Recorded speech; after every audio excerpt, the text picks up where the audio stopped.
Hola, buen día. Vamos a esperar a las 10:05 para que se terminen de conectar las personas y empecemos con la sesión. Muchas gracias.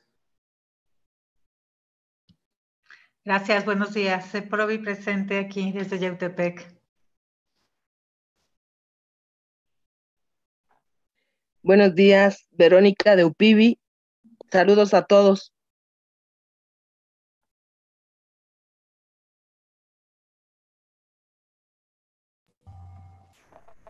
Buenos días, Isabel García de UPIBI.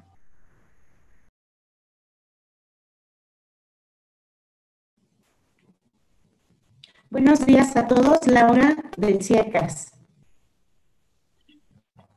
Buenos días, Erika Soria Sixmil Palta.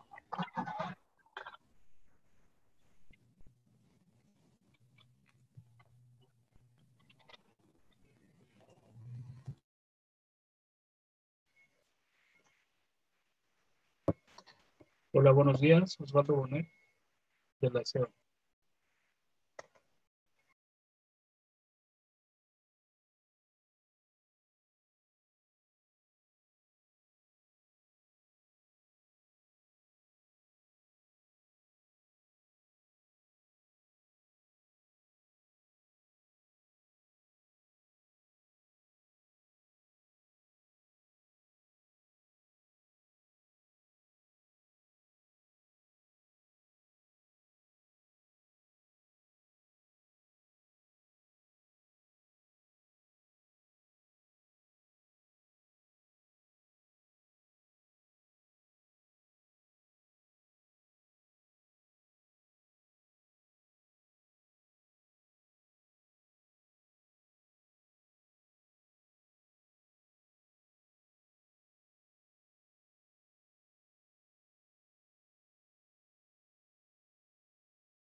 Hola, buen día. Vamos a empezar. Son las 10:05. Muchas gracias a todas las personas que nos acompañan en el día de hoy en nuestra cuarta sesión del ciclo de Derechos Humanos. El día de hoy nos acompaña la maestra Marian Arlet Ferrara López. la cual presentaremos un poco más adelante. Sin embargo, les quiero recordar como las reglas de participación, de convivencia, mejor dicho. Antes que todo, les solicitaría respetar las opiniones de las personas participantes. Sabemos que cada cabeza es un mundo, entonces invitamos a que las personas participen, abramos el diálogo y lleguemos como a consensos o a ideas que podamos compartir desde nuestras posiciones. Los micrófonos estarán apagados hasta que levanten la mano o escriban por el chat para poder participar. También solicito que, por favor, utilicen su nombre en su perfil, porque, por ejemplo, muchas veces aparece iPhone 3 o Huawei 4. Entonces, si pudieran cambiar su nombre para saber quién está participando nada más. Y comentarles que, como la sesión pasada se dijo, pueden existir intromisiones ajenas a nosotros, hackeos, puntualmente. Entonces, si esto llegase a suceder, vamos a cortar la sesión y en la base de datos que tenemos de sus correos, se les haría llegar el nuevo enlace para que puedan participar, para que podamos continuar la participación, la sesión, y tardaríamos 5 o 10 minutos en restablecer la sesión. Entonces, nada, muchas gracias y esperemos que sea una sesión igual de fructífera que todas las anteriores con su participación. Le doy la palabra a la licenciada Paloma Zugarazo, defensora de los derechos politécnicos. Gracias. Hola, ¿qué tal? Muy buenos días a todas y todos. Gracias por estar ya en esta casi, o más bien penúltima edición de nuestro ciclo de conferencias. Les agradecemos realmente todo el interés, el apoyo que han puesto para seguir participando.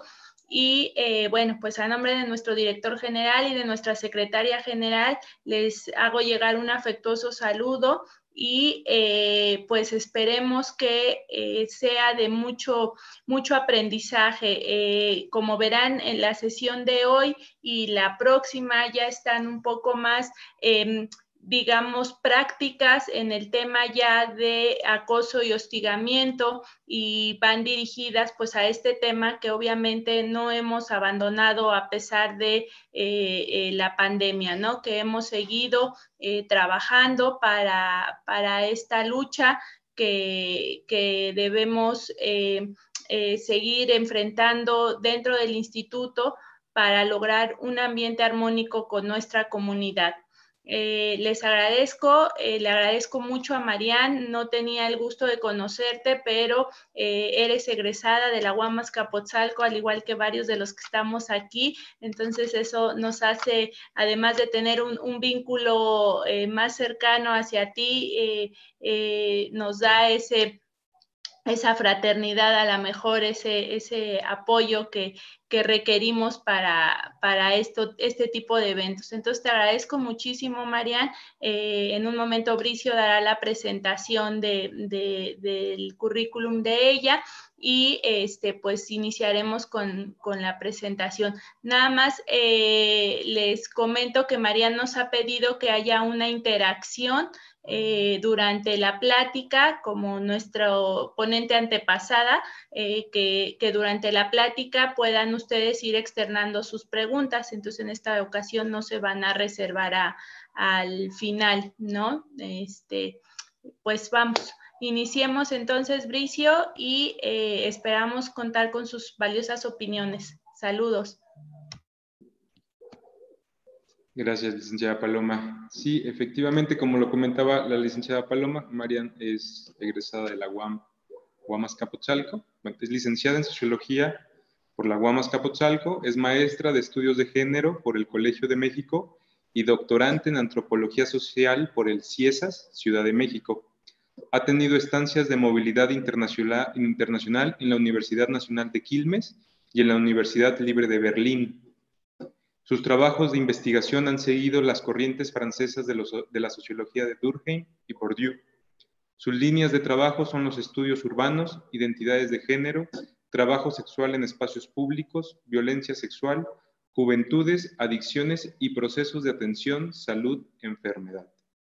Como verán, es una persona que aborda desde la sociología diferentes campos de la identidad sexual, la violencia sexual. Es una persona muy preparada, entonces las y los invito a aprovecharla, a cuestionarle todas las ideas que nosotros traigamos para nutrir este diálogo que estamos proponiendo. Como bien dijo la licenciada Paloma, empezaremos con un video que María nos explicará cómo será la dinámica y podemos ir desarrollando nuestra sesión. Muchas gracias, Marian. Gracias, Bricio. ¿Me escucho bien? ¿Sí? No hay interferencia. Bueno, pues buenos días a todas y todos. Bienvenidas, bienvenidos a esta sesión. Gracias por la invitación a Bricio y a Paloma. Pues estoy agradecida de estar compartiendo con ustedes este espacio. Y pues como vieron, el tema que toca hoy es sobre acoso y hostigamiento. Bricio me informa que han tomado ya bastantes seminarios o cursos sobre acoso y hostigamiento, entonces que tienen eso fresco y también la diferencia entre una y otra cosa. Si no, igual lo vamos a retomar y si alguien tiene alguna duda, la puede externar. Vamos a empezar con un video que parte de bases teóricas más fuertes, que es sobre violencia simbólica. Y la idea del seminario es irlo aterrizando a la vida cotidiana de cada una de ustedes y de cada uno. O sea, cómo han vivido el acoso sexual o el hostigamiento sexual en algún momento determinado de su vida, o quizá no lo vivieron ustedes o no lo ejercieron ustedes, pero sí han visto cómo se ha vivido en otra persona. Entonces la idea es hacerlo más práctico para que se pueda llevar a una realidad inmediata y no se quede solo en una teorización o en un discurso abstracto. Entonces vamos a ir de lo más abstracto justamente a lo más vívido, a lo más práctico. Y él es un sociólogo muy bueno porque es un sociólogo de la práctica que va a explicar cómo se van conformando estructuras sociales que parecen naturalizadas ahora, pero que en realidad tienen un origen histórico y un origen no natural, sino que se va construyendo socialmente a través de varias instituciones. Entonces, vamos a poner el video y continuamos con la sesión.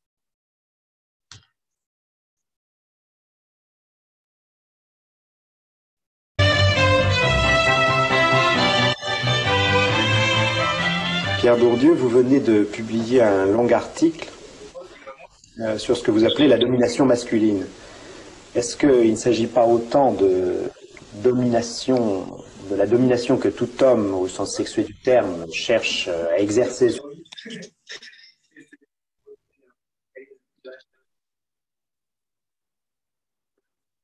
sur un autre homme, que de la domination des hommes sur les femmes? Est-ce que ce n'est pas une double domination? Oui, oui. En réalité, pour penser ce genre de problème à la fois presque trivial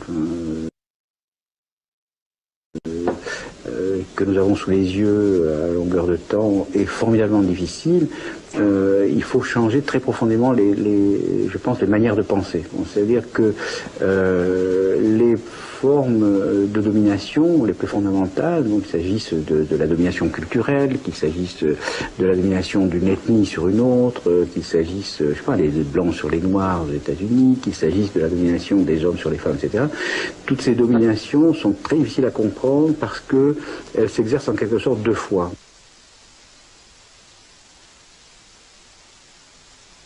Elle s'exerce à travers des contraintes objectives. Bon, par exemple, pour l'Afrique du Sud, jusqu'à une époque récente et sans doute encore pour une grande part aujourd'hui, il y a des ségrégations, c'est-à-dire des interdits objectifs dans l'espace, des lieux séparés, des lieux sacrés dans lesquels certaines personnes n'ont pas le droit d'entrer, dont certaines personnes sont exclues, etc. Bon.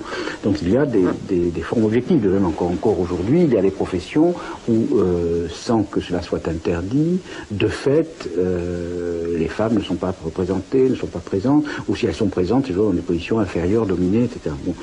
Alors, ça, c'est du côté objectif. Bon. Et puis, et c'est là ce qui est souvent oublié dans les analyses, je fais l'hypothèse que ces oppositions objectives, ces structures objectives, ces divisions objectives deviennent ce que j'appelle des principes de division, des principes de vision du monde. C'est-à-dire, par exemple, la plupart des sociétés archaïques, moi j'ai beaucoup travaillé sur la société kabyle, sont organisées de manière j'allais dire, maniaque, obsessionnelle, selon l'opposition masculin et féminin. Par exemple, la maison, c'est vrai d'ailleurs encore dans nos sociétés, la maison est un sous-espace féminin à l'intérieur du monde masculin. Il y a l'opposition maison, place publique, ou aujourd'hui maison, café. Alors, la place publique étant masculine, dans le lieu du discours, de la parole masculine, de la politique, etc. La maison étant le lieu de l'intimité, de la psychologie, de l'intériorité, de la biologie, de la reproduction, de la nature. Bon, c'est culture, nature, etc. Bon. Mais cette opposition-là, elle existe donc dans l'objectivité, mais elle existe aussi dans les structures mentales sous la forme de couples d'opposition, d'adjectifs. Il faudrait prendre des milliers d'exemples. Et l'accord entre ces oppositions objectives et les principes de division subjective fait que tout paraît aller de soi, et des choses qui devraient surprendre ne surprennent pas. Par exemple, un exemple très simple, tout à fait présent dans nos sociétés, la logique de la vocation. On dit ah oui, cette fille, elle n'aime pas les mathématiques, ou bien ah non, c'est une fille à Paris à Polytechnique. Bon. La logique de la vocation, qui est un des grands principes de l'élimination différentielle des garçons, des filles et des enfants de différentes origines, est un phénomène très mystérieux. Les éliminés s'éliminent. C'est-à-dire les filles, on ne les chasse pas de certaines disciplines. On leur dit pas, il faut faire de la psychologie plutôt que de la sociologie. Or, statistiquement, il y a beaucoup plus de filles en psychologie, l'âme, l'intime, la maison, hein, qu'en sociologie, la politique, l'agora, etc. Bon, alors, c'est quoi? C'est que inconsciemment, comme on dit, bon, les filles s'orientent vers ce pourquoi elles se sentent faites, elles pensent avoir la vocation, et elles pensent se faire librement, et inconsciemment, les mécanismes d'orientation, qui ne sont pas nécessairement des mécanismes opérés par des hommes, c'est des notes, c'est des sortes de choses, les poussent d'un côté ou de l'autre. Bon, et on a une espèce d'immense processus de triage qui s'appuie autant sur les structures subjectives que sur les structures objectives. Voilà. Et alors, ce principe, c'est ce que j'appelle l'habitus, voilà, c'est-à-dire, bon, c'est toujours difficile de donner en quelques mots une définition rigoureuse d'un concept complexe. Bon, disons que c'est un système de catégories, de perception, de pensée, d'action et d'appréciation. C'est-à-dire, c'est ce qui fait que devant la même situation, deux personnes vont voir différemment, vont construire la réalité différemment. L'un aura une préférence, l'autre une autre. Bon. Ces habitus sont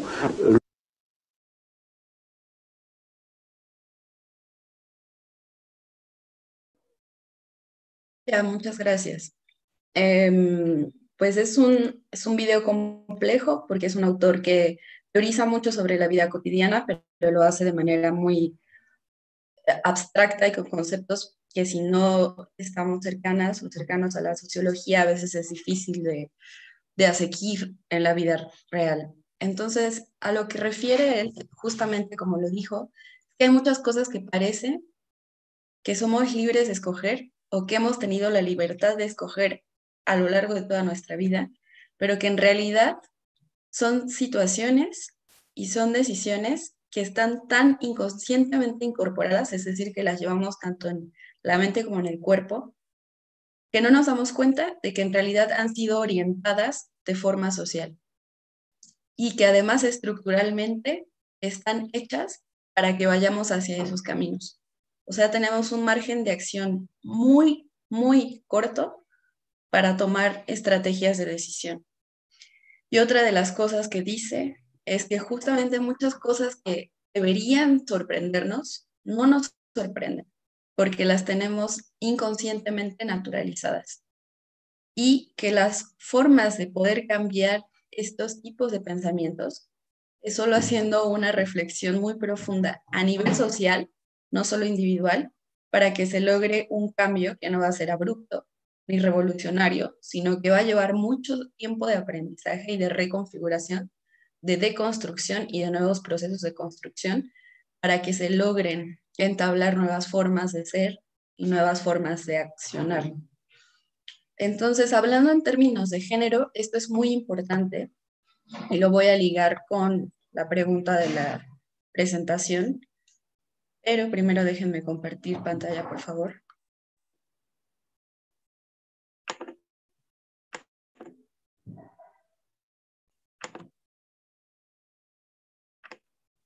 ¿Ahí se ve? Ok. Si han pensado, ¿qué les significa ser hombres? Yo estoy informada que ya han llevado durante este ciclo de seminarios bastante teoría sobre qué es la masculinidad, qué entendemos por masculinidad hegemónica o tradicional, cuáles son las características, pero se los pregunto como con la, o sea, que respondan con la mayor simpleza, no conceptual, sino qué les significa ser hombre y quién les dijo que eran hombres. Y también el otro lado, qué significa ser mujer y quién les dijo que eran mujeres. Si alguna vez se habían puesto a reflexionar cómo aprendieron a ser hombre o cómo aprendieron a ser mujeres y qué les representa eso. ¿Lo pensaron o solo lo aceptaron? Porque el género, como seguramente ya vieron, no es algo natural, sino es algo que se impone de forma cultural. Entonces, si alguien tiene una respuesta de qué le significa, para empezar a desgajar estas características de lo que es ser hombre o es ser mujer, que como dijo en el video Pierre Bourdieu, tenemos como sistema social un sistema de clasificaciones, casi todo dicotómico, y uno de ellos es el género. Entonces, justamente en esta dicotomía binaria de hombre-mujer, que además son excluyentes entre sí, exhaustivas, es decir, si alguien es hombre no puede ser mujer, y si alguien es mujer no puede ser hombre, ¿qué les representa entonces para ustedes el género que aceptaron ser? Y abro al auditorio. Bien, tenemos a Mariana Barrientos y tenemos el comentario por el chat de Luis Miguel.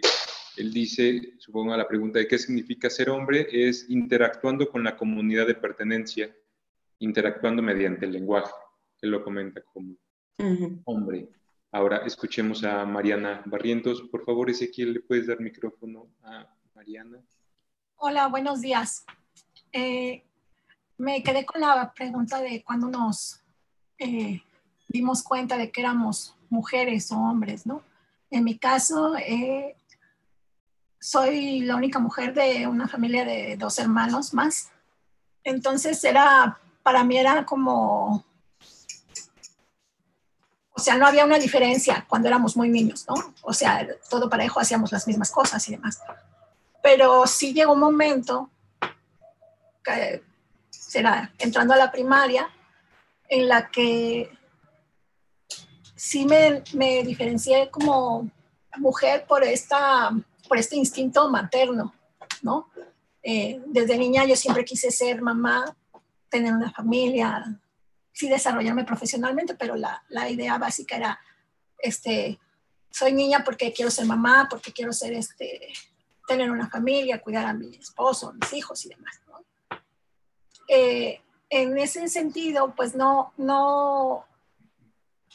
pero también creo que era una cuestión de que en mi familia las mujeres estaban dedicadas a eso, ¿no? A ser la que cuida la casa, la que orienta a los hijos, la que cuida al esposo, que es más bien eso, ¿no? Que es una cuestión tradicional que hace que uno se identifique con cierto género. De acuerdo, Mariana. Y también eso que nombras como el instinto materno, en realidad es otro de los ejemplos que incorporamos como naturales, justamente como instintivos, pero en realidad es una construcción que te marcan socialmente y que tiene un peso histórico muy fuerte, que es como lo que tendría que ser o aspirar a ser una mujer, ¿no? Una de esas formas es madre, o cuidar a mis hijos, o cuidar a mi esposo. Y eso es una construcción muy arraigada en las estructuras subjetivas, o sea, en las estructuras individuales, pero que están conformadas por estructuras objetivas, es decir, por las instituciones, que es lo que señalas. Mi familia era así, o el rol de la mujer en mi familia era este. Y eso es una institución. La familia es la primera institución con la que convivimos. Otra es la escuela. ¿Dónde te diste cuenta? En la escuela, que es la segunda institución de interacción. Otra es la religión, otra es la política y otra es la económica, ¿no?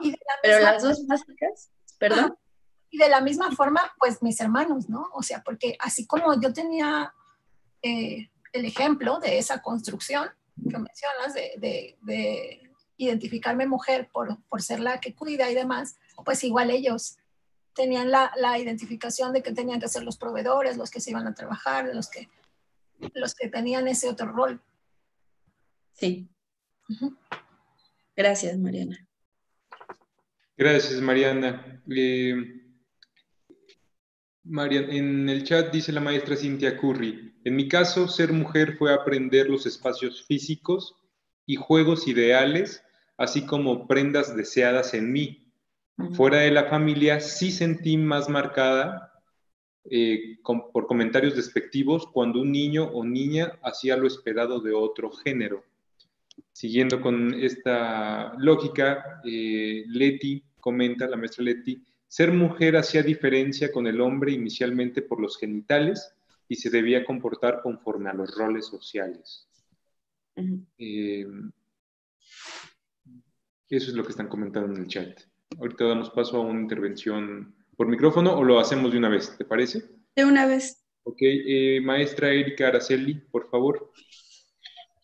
Bueno, sí, yo en este sentido, cuando me di cuenta que era mujer, pues yo creo que, como dice la maestra Mariana hace un ratito, desde el entorno de la familia, ¿no? Porque incluso cuando empiezas con la parte de los juguetes, viene la parte impositiva, ¿no? Donde ya te dicen, aquí está tu muñequita, te traen trastes, te traen juguetitos que ya te están preparando desde que eres niña para que tienes que empezar a hacer la comida, ya traes el muñequito, ya tienes que aprender a ser mamá. Entonces, se ve reforzado en la escuela, porque en la escuela de pronto algunos maestros tienden a decirte, no juegues eso porque eso es un juego de hombres, o sea, no puedes jugar fútbol, no puedes jugar básquetbol porque son deportes de contacto y tú eres la débil, tú eres la que es frágil. Entonces, empiezan a meterte esa construcción social, como bien lo dicen, de tal manera que pues ya vamos jugando ese rol, ¿no? Y ya sabemos que tenemos que ser mamás, que tenemos que ser la que lava, la que hace la comida, y no podemos hacer algo más fuerte porque entonces salimos del esquema social que ya se está dando. Entonces, en mi caso fue así, a partir de la familia y reforzado definitivamente en la escuela. Gracias. Gracias, Erika. ¿Había alguien más por intervenir? ¿Quieres? Comentemos esta primera parte y damos para otra intervención en lo que se suman. ¿Hay alguien más? ¿Ahora o no? Luis Miguel comenta, ¿de qué manera un rol social se convierte en lo que se define una identidad, por ejemplo? Ahí, bueno, esa es una buena pregunta. Gracias por todas las participaciones. En efecto, habían mencionado al principio el lenguaje. Sí, el lenguaje es cultura y por medio del lenguaje es que vamos dando significado a todo.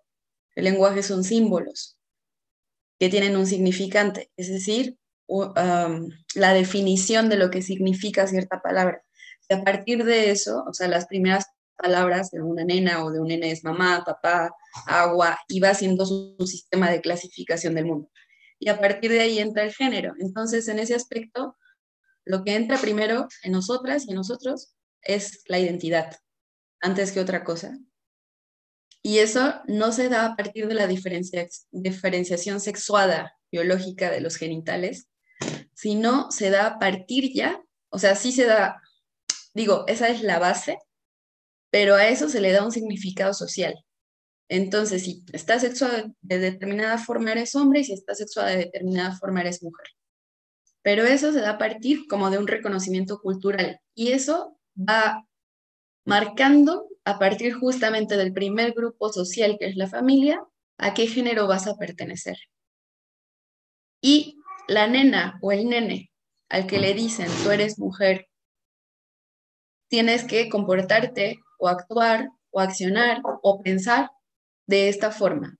Y ahí se van generando los roles. O sea, ¿para qué vas a servir o para qué va a funcionar tu identidad en la sociedad? Entonces, primero hay un proceso de identificación con el género impuesto y después hay un proceso de acción. A partir de que aceptamos esa identidad de género, comenzamos a accionar y empezamos a tener roles dentro de una sociedad. La hija, la hermana, la estudiante, la universitaria, la profesora, etcétera, o 1000 roles más. Igual el hombre, el hijo, el hermano, y eso ya tiene otros sistemas clasificatorios, como mencionaban hace rato en sus ejemplos de vida. La hermana es la que cuida a los hermanos, aunque estos sean mayores o menores. La hermana es la que hace la comida, la hermana es a la que le toca lavar los trastes, la hermana es la que, en fin, la que tiene que usar falda en la primaria, eso todavía existe. Es una de las primeras cosas que te hacen sentirte diferente entre hombres y mujeres. Y además te tienes que sentar bien, o sea, además de falda, debes sentarte de determinada forma porque eres una mujercita. Y el hombre es el que va a cuidar a la hermana, pero no de la misma forma, no en cuidados domésticos, sino en cuidados del exterior, del afuera. Quizá va a opinar por ella, quizá va a cuidarla de los otros hombres, le va a ayudar al papá en el trabajo, va a ver cómo trabaja el papá y va a ser servido también. En esos términos que parecen objetivos y neutrales en un sistema clasificatorio de división de tareas por sexo y por género, hay una superposición de un género sobre otro ya, que es el hombre por encima de la mujer. Pero sí, primero es la identidad y después vienen los roles de género. María, Sí, perdón, Luis. en este tema de construcción de identidad anterior a la construcción de los roles, por ejemplo, Laura comenta, el ser mujer lo aprendí a través del contacto con diversas instituciones, la primera la familia, la escuela, los amigos, el trabajo.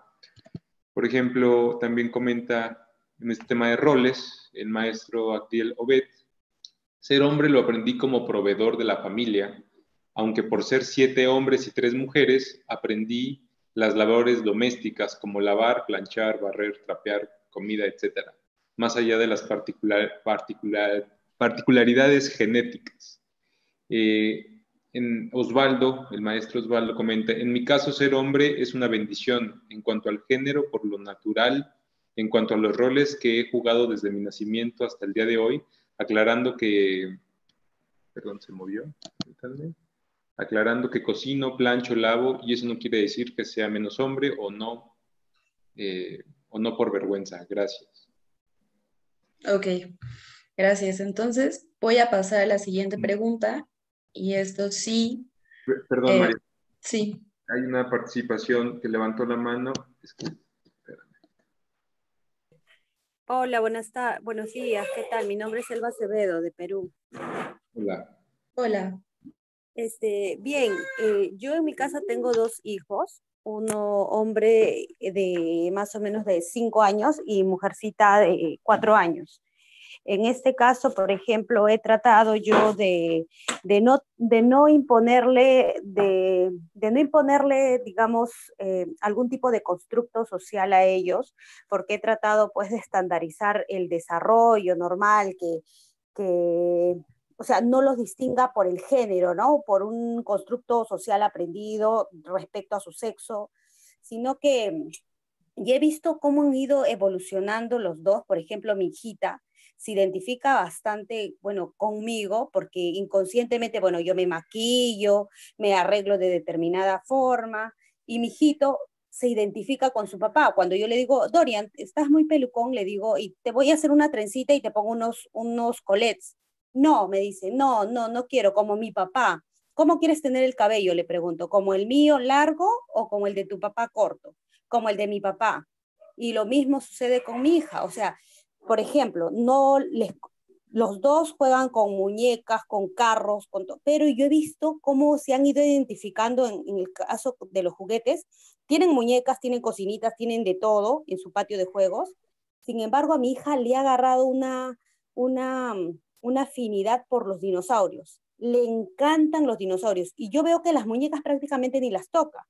Entonces, en verdad tiene que ver con las instituciones, ¿no? Parte de la familia, donde ella ha aprendido a identificar y su color favorito dice que es el rosa y quiere cosas rosa, es porque lo aprendió en el colegio. O sea, una institución bastante fuerte, porque ahí otras compañeritas pues tienen la ropa rosa, dicen que es mujer, quieren el set de maquillaje. Entonces, de tan pequeño estoy viendo la diferenciación que hacen ellos, ¿no? Y en este caso tiene que ver pues con estos constructos sociales, ¿no? Que inconscientemente de repente nosotros, porque mi esposo cocina, limpia y todo lo hacemos porque es normal, ahí nadie se siente mejor que el otro, todos trabajamos en casa y hacemos todo, o sea, tratamos de no decirle, oye, tú te comportas así como mujer y tú te comportas así como hombrecito, evitamos utilizar esa palabra, pero se han ido identificando y separando de acuerdo al colegio. ¿No? Entonces es una institución donde también requiere, pues, bueno, ¿no? Ya está estereotipada y tiene ciertas construcciones sociales muy arraigadas, ¿no? Muchas gracias por escuchar. Sí, gracias a ti, Elba. Y en efecto, o sea, es que no es solo un grupo social con el que interactuamos todo el tiempo, ¿no? Está la familia, pero también está la escuela, y no solo es la familia nuclear, sino hay familia ampliada, también ven a las primas o a los primos. Entonces eso también empieza a generar en las criaturas presiones inconscientes. O sea, a mí me gusta el rosa, yo juego con rosa, y si obviamente el grupo de todas las nenas se va sobre las muñecas, o sobre el color rosa, o sobre las faldas, o sobre las cocinitas, alguien que no entre ahí se va a sentir excluida. Es doloroso la exclusión social, mucho más siendo nenas o nenes. Y un niño que no le guste el azul y que prefiera el rosa sobre el azul, va a tener que fingirlo o va a tener que verse subyugado por la presión social y la no pertenencia a estos grupos que ya se empiezan a hacer desde que tenemos 3 años prácticamente. Entonces, desde ahí se va notando o decantando las diferencias en la identidad, porque la identidad al final lo que requiere es el reconocimiento del otro, y hablo del otro con mayúscula, es decir, de la cultura, que se reconozca y a la vez que se integre, porque esa es la función de pertenecer a un grupo social, ¿no? Y por eso cumplimos ciertos roles. Entonces, si no tenemos el reconocimiento legible, o que sea coherente con lo que la sociedad espera que se sea, vamos a ser excluidas y excluidos.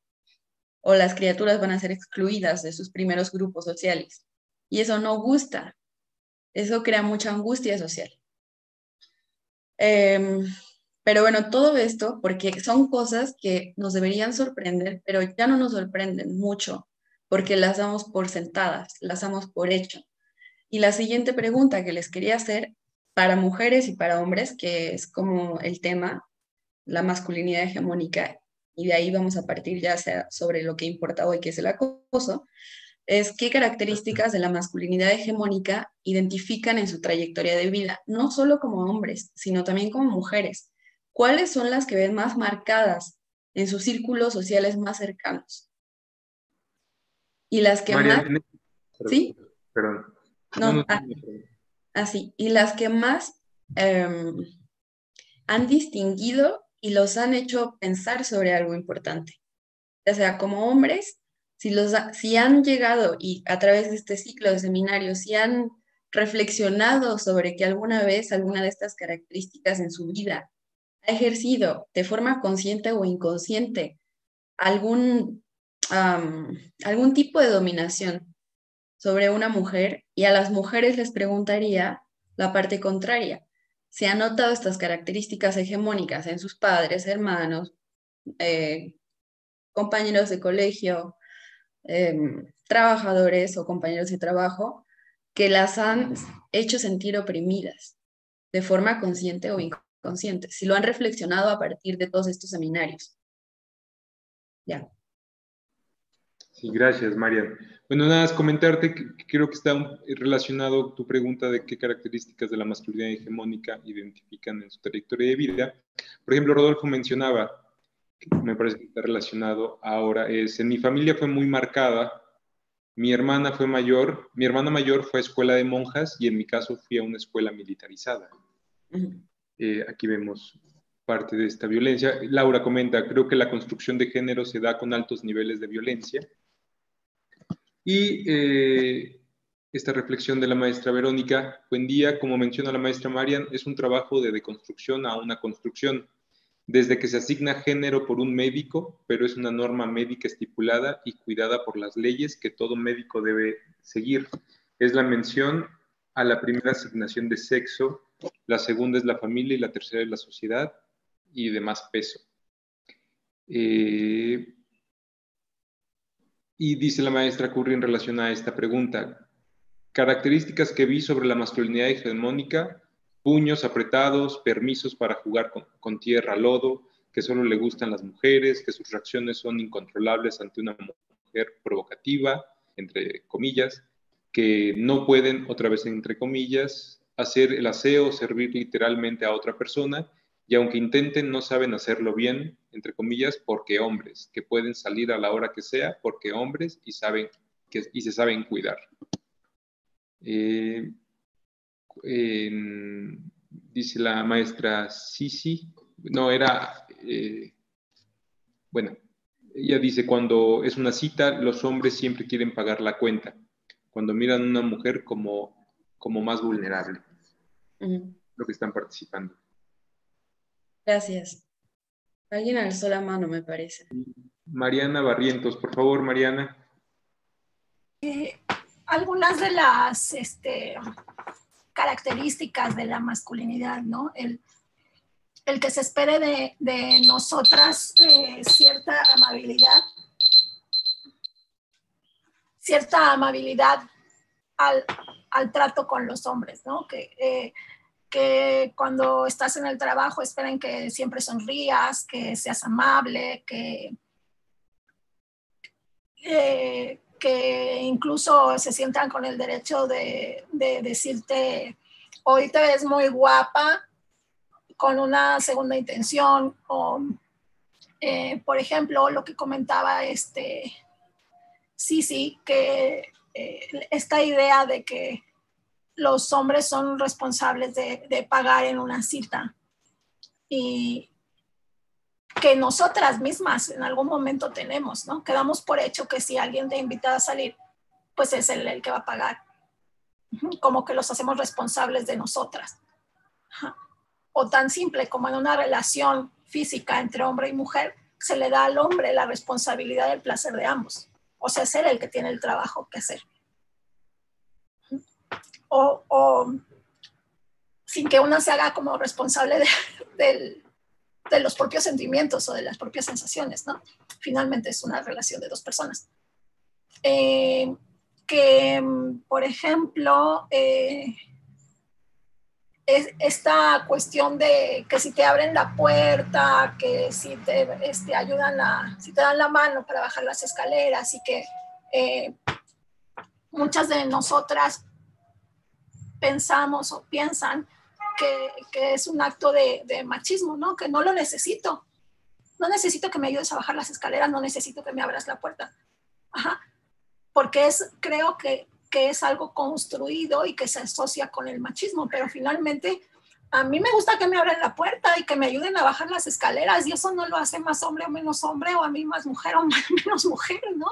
Solo me está ayudando y se siente rico.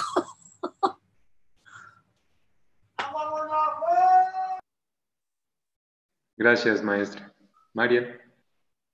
Sí, justamente no se trata de ver quién es más o menos género, ¿no? O sea, solo se está viendo cómo es la identificación con lo que se espera que seamos. Esas características que mencionaste al final de darte la mano para ayudarte a bajar o de cargarte una bolsa o de pagar una cuenta, en realidad sí son imposiciones que están culturalmente esperadas y aceptadas. Y en realidad hay quienes se sienten cómodas o cómodos y quienes no. Entonces, desde una forma de teorización, eso sí sería parte de una dominación simbólica, porque el mensaje que va implícito es el de te ayudo porque tú sola no puedes, o te pago porque tú no tienes la capacidad económica de pagar esto. No es que se haga de forma consciente este tipo, que se ejerza de forma consciente este tipo de dominación o de violencia, sino que está justamente tan incorporado culturalmente, que se ha dado en los roles de yo soy el proveedor, yo debo pagar, yo soy el fuerte, yo soy el que debo ayudar, tú eres la débil, la que tiene que ser ayudada, y tú eres la que no tiene capacidad económica, porque históricamente la mujer tiene muy poco tiempo de entrar al mercado laboral como mano de obra o como mente de obra, como la quieran ver, pero es justamente este tipo de significaciones que parecen tan pequeños y no sorprendentes lo que hace que siga persistiendo cierta dominación. Entonces, no, tampoco quiero caer del otro lado en moralizar a quienes les gusta, tanto sean hombres como mujeres, tener este tipo de prácticas en su vida cotidiana, que son más o menos, o sea, simplemente hay que reflexionar sobre por qué lo hacemos y por qué nos gusta. Ajá. Creo que también ahí tiene otro lado, ¿no? El otro lado de la moneda. Por ejemplo, quizá para bajar la escalera yo traía las manos llenas de bolsas del súper. Y quizá me da la mano precisamente por eso, por ayudarme, no porque yo no pueda, sino porque traigo muchas. Pero también eso está en la forma en que nosotras lo vemos. Que no lo veamos como esa cuestión de dominación, sino como una pareja que contribuye a que, o sea, si yo las llevo todas, pues me voy a cansar y las voy a bajar y luego las voy a volver a subir para avanzar otro poco y así. Pero si él me ayuda o ella me ayuda, según sea mi pareja, pues llegamos más rápido, ¿no? Y llegamos y las guardamos más rápido. No se trata de eso, sino de esta cuestión de que es otra persona, nada más, sea hombre o sea mujer. Sí, y da lo mismo si me ayuda o no me ayuda. Sí, bueno, no da lo mismo. Y me está ayudando por compartir. Sí, justamente la diferencia que hace ahí es que no hay que dar por sentado que el que tiene que ayudar es el varón o el varón tiene que pagar, pero porque eso tiene un significado detrás cultural histórico que quiere decir lo que les mencioné hace rato. Aquí, en términos ideales, sería que todos nos ayudáramos, porque también del lado masculino, si un hombre le da la mano a otro hombre para ayudarle a bajar una escalera, ¿lo han visto? O no. Un hombre le cargue el portafolio a otro hombre. Es justamente ahí donde hay que ver también el otro lado. ¿Por qué es violento? Porque entonces lastima ciertas expectativas que se tienen culturalmente sobre la masculinidad hegemónica. Sí, y además, por ejemplo, vas a un restaurante y si una paga, también se le quedan viendo a él feo, así como que, ay, o sea... En primer lugar, a una. ¿Por qué? Porque también. Sí. Y en primer lugar también se hiere la masculinidad del invitado. Ajá. ¿No? Entonces no está capacitado para pagar. Hay más participaciones, creo, ¿no? Pero justamente esto, hay que estar observando o reflexionando, que eso es un gran aporte de los estudios de género. ¿Por qué hacemos lo que hacemos y de dónde lo aprendimos? ¿Con qué nos sentimos cómodos o cómodas y con qué no? Pero siempre tener la base de por qué estoy haciendo lo que hago y lo acepté porque yo quiero o lo acepté porque simplemente lo incorporé irreflexivamente e inconscientemente, que es casi todo lo que hacemos en la vida, es como respirar o caminar.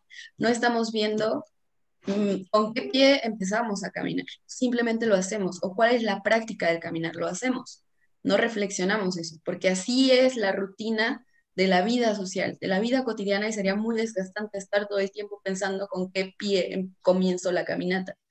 Pero en términos de roles de género, es importante hacerlo porque si no, no se dan cambios importantes y sigue habiendo un ejercicio de dominación muy fuerte, porque esto de lo que estamos hablando está referido a términos simbólicos, que es culturalmente lo más fuerte de cambiar o lo más difícil.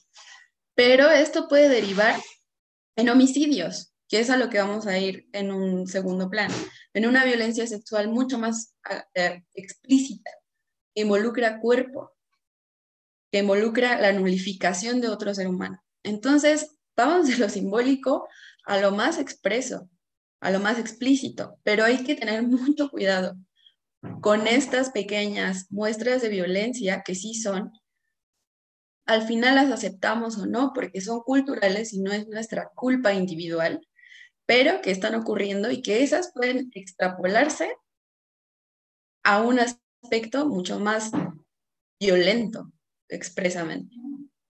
¿Hay más participaciones, Brisa? Sí, Marian, dando este tema de reflexión que mencionas, el maestro Osvaldo comenta, yo creo con todo respeto que no se podría confundir un acto de educación, en primer lugar, y caballerosidad, como un acto de menosprecio a la mujer, en este tema de los pequeños gestos.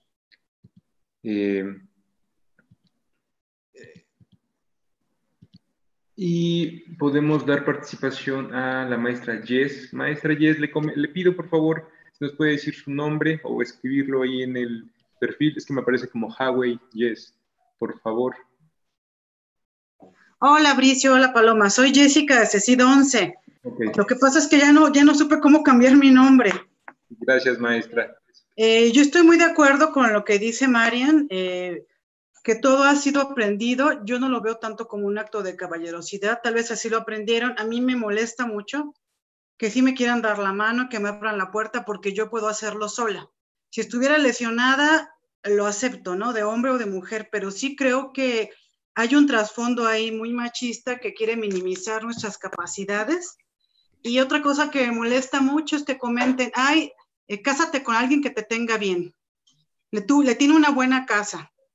Ese tipo de cosas se me hacen súper machistas y atrasadas, porque creo que ya somos capaces de tener un trabajo y proveernos de nuestra vivienda. Entonces, esos comentarios todavía a la fecha yo los sigo escuchando en todos los niveles, de, ay, le tienen muy buena casa. Esas cosas yo, la verdad, sí me molestan mucho y me gusta mucho la plática. Felicito a Marian por todo lo que nos está diciendo, porque sí refuerzo mi forma de pensar y no quiere decir que sea feminazi ni nada de esto.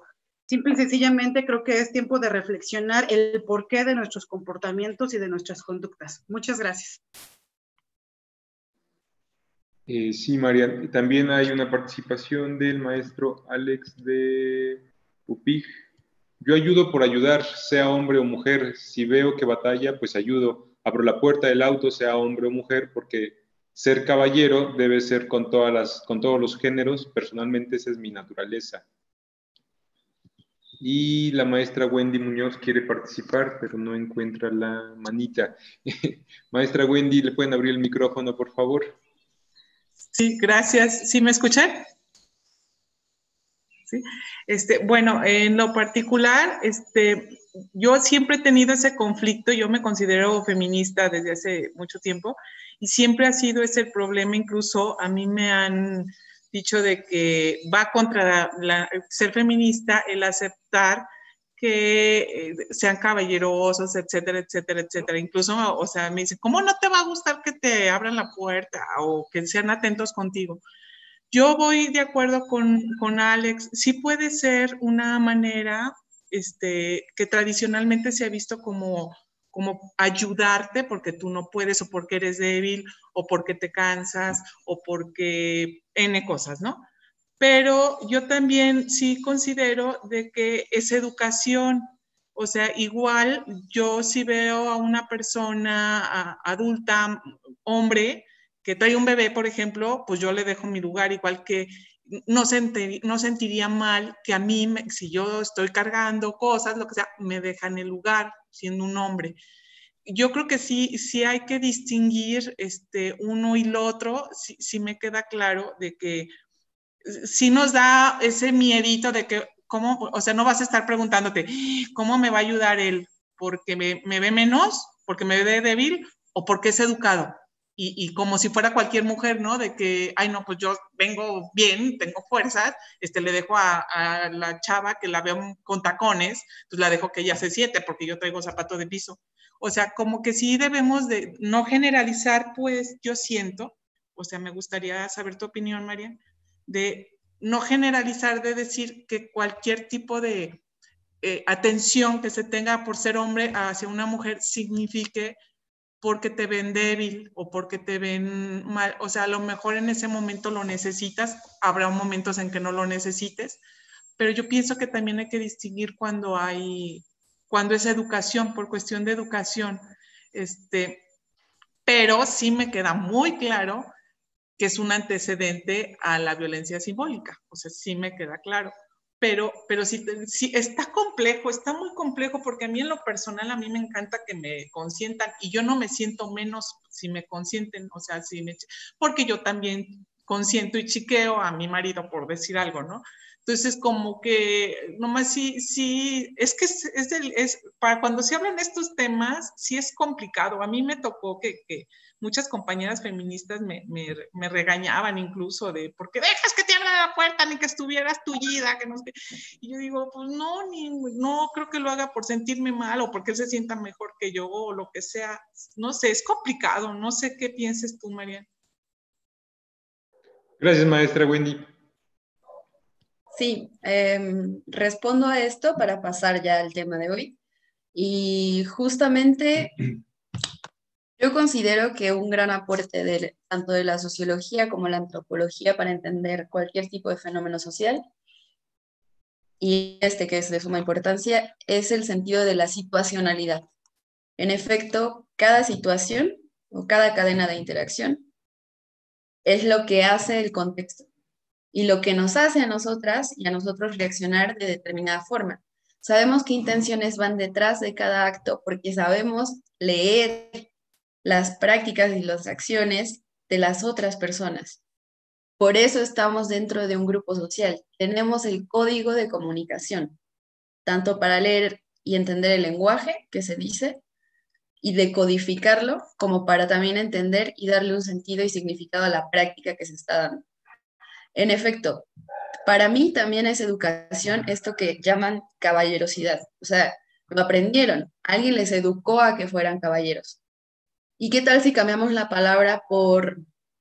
Pero lean esto, caballerosidad, ¿qué significa? Lleva implícita ya un código, más bien lleva implícito un código de significado de caballero, del caballero medieval que iba a la batalla, del caballero separado que estaba en la esfera pública, y mientras la mujer estaba relegada a la esfera privada, que esto también es un sentido de dominación, del caballero que luchaba porque era fuerte, del caballero que tenía honor y gloria, del caballero, o sea, tiene un código que está lleno de un significado y un significante que tiene más de 400 años y que se sigue utilizando para decir que un hombre es atento con una mujer. Y acá están metiendo sobre el debate que puede ser una mujer que ayude a otra mujer o un hombre que ayude a otro hombre. Pero si un hombre ayuda a otro hombre, no sé si se denominaría a sí mismo caballero, porque en realidad el término caballero se utiliza de un hombre para la dama, de un caballero para la doncella, ¿sí? Entonces, ahí hay una diferenciación y ahí sí hay una dominación simbólica. Si se quiere ver como una persona que ayuda a otra persona sin importar el género, podríamos cambiar el sentido entonces. Ayuda, a solidaridad social, a empatía, pero esta palabra sí denota y sí tiene un sesgo de dominación. Esa es una diferencia. Y la otra es, claro, o sea, en situación, si yo veo a una chica en zapatillas con un bebé o una bebé, le doy mi asiento. Y si veo a un chico, aunque no tenga zapatillas, porque ven la diferencia, la chica puede llevar zapatillas y el chico no va a llevar zapatillas. En lo general, lo más probable. A menos que tenga una identidad queer u otro tipo de identidad genérica, no binaria, por ejemplo. Pero que lleve a un bebé o a una bebé, también le dejaría mi asiento, en efecto. No sería un acto de caballerosidad, sino sería un acto solidario. Lo mismo me pasaría a mí si yo llevo cargando demasiadas cosas y una chica me deja su asiento, está bien, gracias. Y lo mismo si un chico me deja su asiento, gracias. Lo mismo haríamos con una persona mayor. ¿Y por qué a la persona mayor? Porque también se le ve como que está padeciéndola o que es un eslabón más débil. Se le deja inmediatamente el asiento, ¿no? Y si hay condiciones físicas innegables, pero a una mujer joven que se le deje el asiento por un acto de caballerosidad, sí es un acto de dominación simbólica, que no es culpa de ninguno ni de él ni de ella. Porque es algo que, en efecto, se transmite a través de la educación de varias instituciones sociales y que se va reforzando conforme va avanzando o va saliendo el individuo de un solo grupo social, que es la familia, después se refuerza con la escuela, después con el trabajo y después así con la religión y con la política y con todo lo que estamos viendo, siempre, todo el tiempo. Entonces, sí es difícil diferenciarlo, pero sí hay una diferencia. El hecho de la situacionalidad y de que podamos entender el código también es muy importante. ¿Con qué intención se está ejerciendo este acto? Y ahí cada quien va a decidir cómo se siente más cómoda o más cómodo. Tampoco es como una plática del deber ser, pero sí es necesario la reflexión de por qué lo estamos haciendo, por qué lo estamos aceptando o por qué no lo estamos no aceptando.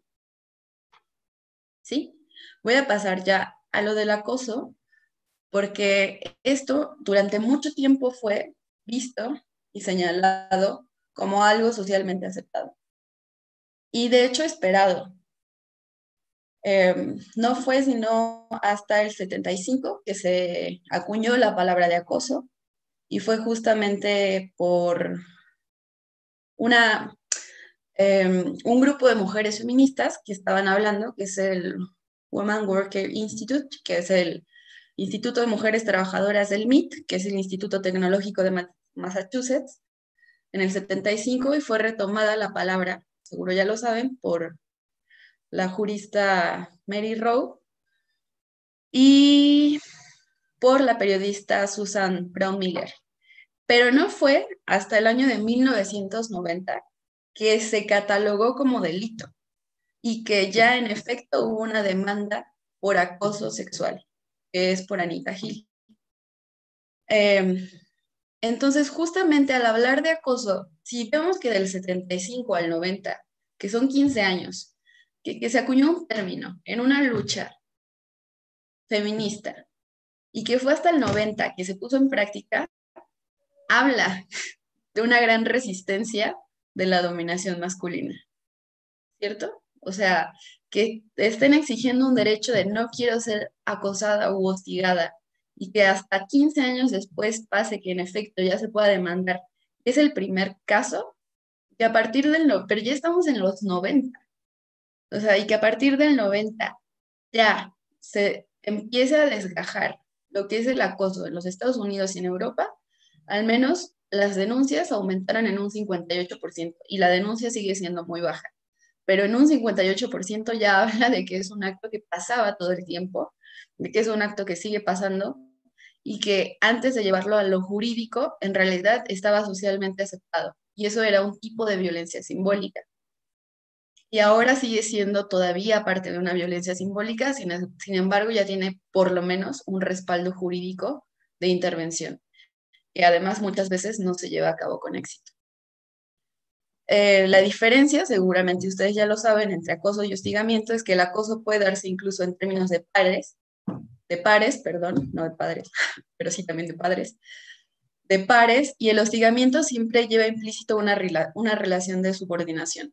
O sea, un jefe con una empleada de trabajo, o un profesor con una alumna, o una profesora con un alumno, o un profesor con un alumno, o así podemos, un papá con una hija, un tío con una sobrina, así, al infinito. Y el acoso se puede dar entre pares, hombre con hombre, mujer con mujer, hombre con mujer, mujer con hombre, ¿no? O sea, hay una diferenciación. Además el acoso puede ser de estudiante a estudiante, o sea, de mi compañero de universidad a mí, no necesita ser mi profesor, sino que puede ser un compañero, o un compañero laboral que no tenga una jerarquía más grande que yo. Esa es la diferencia en términos muy básicos, y es justamente este comportamiento físico-verbal de naturaleza sexual que tenga un doble propósito, ¿no? Y que además atente contra la dignidad de una persona. Y lleva siempre una connotación lasciva en torno a una sexualidad. Y bueno, para ir aterrizando esto a términos más prácticos de su vida cotidiana, lo ligamos con el concepto de violencia simbólica, que quiere decir que es esta sumisión paradójica, que es una violencia amortiguada, insensible y muchas veces invisible para sus propias víctimas. Podríamos poner el ejemplo de usar falda. En realidad, el uso de la falda se dio como un tipo de opresión y de distinción, de clasificación de géneros, donde la mujer entonces ya no tiene tanto margen de movimiento. Y no tiene tanto margen de movimiento porque la falda implica cierto tipo de comportamiento y de códigos. Es decir, si llevas falda, no te puedes sentar con las piernas abiertas porque vas a enseñar los chones, y eso socialmente es disruptivo y te van a mirar mal y te van a excluir. Ese es un tipo de violencia, entonces te deja con cierta incapacidad de movimientos y cierto control sobre tu cuerpo. Mientras que al llevar un pantalón, los varones tienen mayor capacidad de movimiento y no tienen ese control sobre su cuerpo. Tampoco se les dice todo el tiempo siéntate bien, o no enseñes los calzones, porque ni con un pantalón ni siquiera están enseñando los calzones. Entonces, lo aceptamos. A mí me gusta usar falda también, soy víctima de la dominación. Y al principio, en efecto, era insensible e invisible para mí misma. Y ahora, después de reflexionar todo esto, cuando llega como toda una ola de por qué uso falda, ya puedo decidir si me gusta o no y qué tipo de acciones o comportamientos voy a llevar en torno a una falda, ¿no? Pero eso es un ejemplo muy vago y muy básico. De ahí nos podemos ir al acoso o a cómo antes era aceptado socialmente que un hombre golpeara a su esposa. Y nadie decía nada, ni la esposa, ni las hermanas del esposo, ni la suegra, ni la mamá, porque todas estaban en la misma. Y de hecho yo creo que en muchos contextos sociales hoy todavía se sigue aceptando eso. Lo mismo pasa con el acoso. El acoso se daba por hecho, que tenías que enfrentarte a esto si querías pertenecer a ciertos espacios sociales. Entonces, justamente este tipo de violencia que se da a través de los caminos puramente simbólicos de la comunicación y del conocimiento o desconocimiento, del reconocimiento o el sentimiento. O sea, se da en todas estas, en comunicación, en conocimiento, en reconocimiento y en sentimiento. Son como las 4 dimensiones que abarca este concepto de violencia simbólica y que se lleva a la práctica en la vida cotidiana.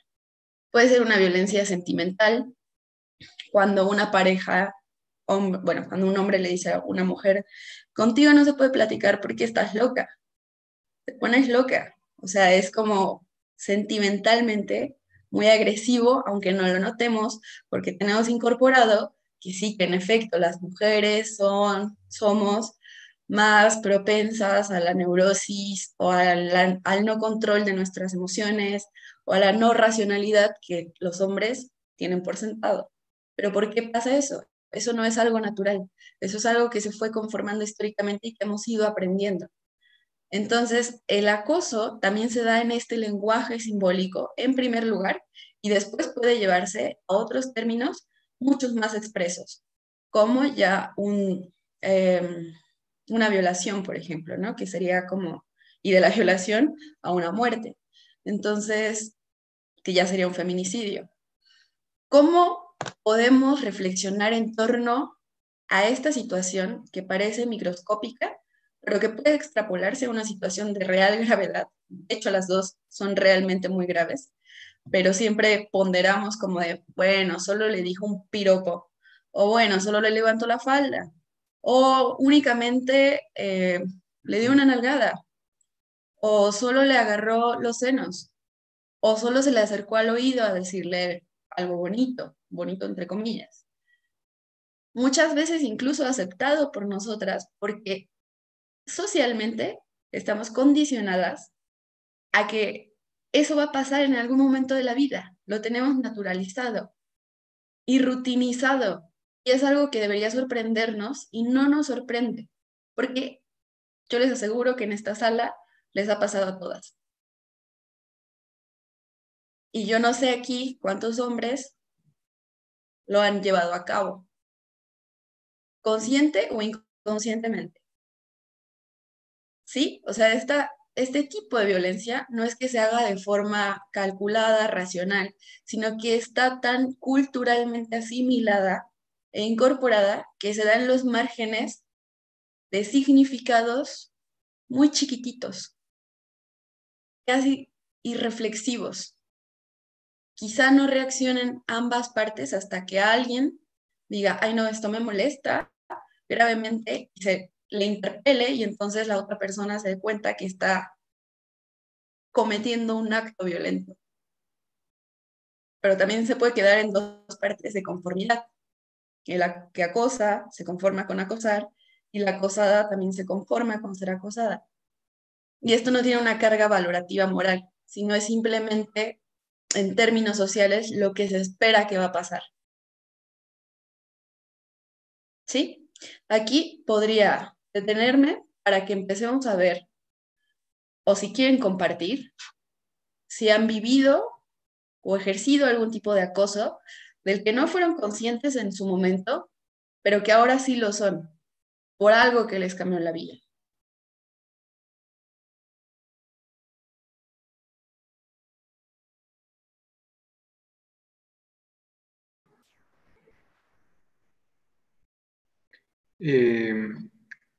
Marian, la maestra Cynthia Curry menciona, sí, para hacer unas pequeñas intervenciones, o si quieres continuar, nada más dime.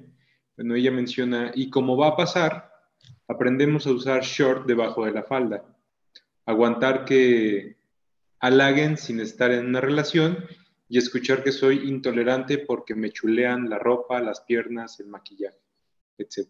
Es como aguantar, normalizado, y al confrontarlo, primero un choque a esa construcción simbólica de la que me parece, relacionando un poco las sesiones pasadas, somos parte de este machismo cómplice, esta masculinidad cómplice, perdón, no machismo cómplice, masculinidad cómplice. Es como podemos darnos cuenta de estas acciones que están tan interiorizadas, aprendidas a través de una educación formal o informal, pero que nos lleva a reproducir actos que, hay que decirlo, son violentos. Sí. Nosotros, por ejemplo, desde la Defensoría vamos y damos estas pláticas, y siempre es la pregunta del hombre a nosotros, es una pregunta me parece histórica, es, ¿y ahora cómo voy a cortejar, ligar, conquistar, acercarme a mi pareja o a una futura novia, si no es con el piropo o diciéndole cosas bonitas? O sea, me parece que es este choque cultural al que nos enfrentamos, que es muy pequeño, que muchas veces imperceptible. María. Sí. Hay más intervenciones en el chat, si no, esta pregunta me parece muy buena. ¿Cómo reconfiguraríamos esto que se llama ligue o cortejo, que también viene como que además es el hombre el que tiene que cortejar o iniciar el cortejo con una mujer? y si una mujer lo hace al revés, en algunos grupos sociales, se mira muy mal. O sea, se mira fuera de contexto, fuera de regla, fuera de rol social. Eso no lo tiene que hacer una mujer, porque entonces es una regalona. También es otro tipo de violencia simbólica. Entonces es a fuerza que el hombre tenga que recurrir a esto para poder enamorar. Y también repensemos entonces si el amor romántico no ha sido forjado mucho o históricamente en acosos. O sea, yo les comparto la historia de unos tíos abuelos, que esa tía se casó con este tío porque él llegó y le dio un beso cuando ella tenía 17 años y él tenía 28 y ella pensaba que así ya estaba embarazada, entonces se casó con él.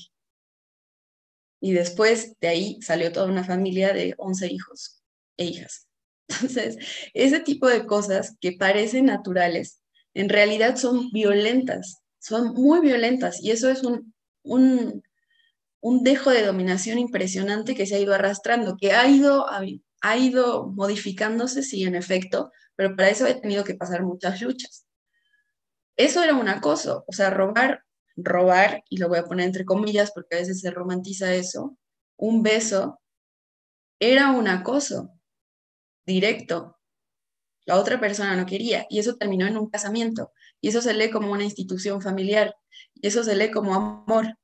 Entonces también viene muy de la mano con esta idea del amor romántico, que es algo que no se va a tratar acá en esta sesión, pero se pueden llevar para reflexionar, nos llevamos para reflexionar, porque caemos en eso todo el tiempo. No sé si hay intervenciones, Bricio, y si no, este tipo de, lo que le quería hablar de qué es la eternización de lo arbitrario, es justamente cómo se va eternizando una idea en términos sociales y culturales, que cuando llega el momento de nuestro nacimiento, ya damos por hecho que así es, que así son las cosas, que en esencia no se pueden modificar, como los roles de género o las prácticas de interacción entre los géneros, o que de verdad ya lo tengo tan incorporado que no puedo cambiar, o que nos adaptamos a lo que se nos dijo que éramos. Vuelvo a repetir, no es una culpa individual como para que nos demos azotes, sino para que lo reflexionemos en términos individuales, pero también colectivos, para que pensemos por qué aceptamos lo que aceptamos o no. Y lo hablo, ¿por qué aceptamos esta masculinidad hegemónica que llevo y por qué acepto esta feminidad hegemónica que llevo? Esta eternización, justo lo que viene a mostrar, es cómo se va reproduciendo, y en eso la sociología, a pensarlo desde la sociología ayuda mucho, porque habla de procesos de larga duración, no de cambios inmediatos, sino de procesos que se van construyendo, pero que también se pueden ir deconstruyendo en historias de vida breves, pero que tendrán consecuencia a la larga. Entonces, justamente otro tipo de violencia es esto de, eres una princesa, así no se comportan las niñas, ¿en serio vas a ir sola? ¿Cuándo te casas? Mira el reloj, tic-tac, tic-tac, tu reloj biológico, ¿cuándo vas a ser mamá? Así debería lucir una mujer, y te ponen cierto ejemplo, ahí está una reina de belleza, o duermes con él sin que sea tu esposo, mira cómo iba vestida, ella se lo buscó, pongamos especial atención en esto de mira cómo iba vestida, ella se lo buscó. Es como si también el acoso se disculpara o la violencia sexual se disculpara y le diera la responsabilidad a la vestimenta o a los comportamientos de una mujer. Y entonces la intencionalidad del acoso está completamente, ¿cómo llamarla? Justificada. Acá hay frases que yo no sé si las han escuchado, yo he escuchado muchas. Yo busqué en internet, y esto me llama mucho la atención, piropos románticos, y apareció esto. Y aquí suelto la pregunta para ustedes, y se valen todas las opiniones. ¿Es un piropo o es un acoso?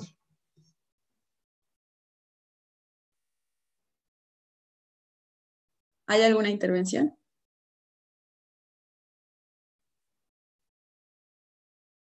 y cuánto no lo normalizamos incluso, o sea, en la calle, en la escuela, desde los amigos, desde los primos incluso. Sí. Perdón, hay una intervención de la maestra Cintia Curry. Maestra Cintia. No sé si me escucha. Sí, le escuchamos. Estaba leyendo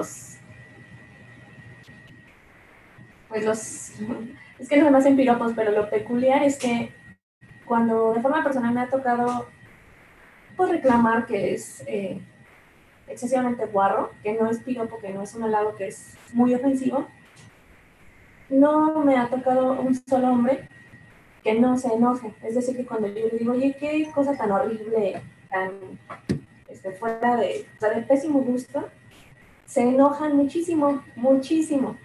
Y eso es a mí lo que más me ha impactado, que incluso cuando escucho que le dicen a otra amiga o a otra compañera que ellos intentan ser pues, galantes y dicen este tipo de cosas, se enojan. Entonces, para mí ha sido muy fuerte porque yo de plano corto la comunicación, no encuentro formas de relacionarme con alguien que me habla así, porque desde lo que aprendió es lo que debería de decir, pero es sumamente incómodo. Entonces, no me ha tocado una sola ocasión en que alguien me diga eso y yo lo reclame y no se ofenda, se enojan porque toma mal su intento de halagar, supongo.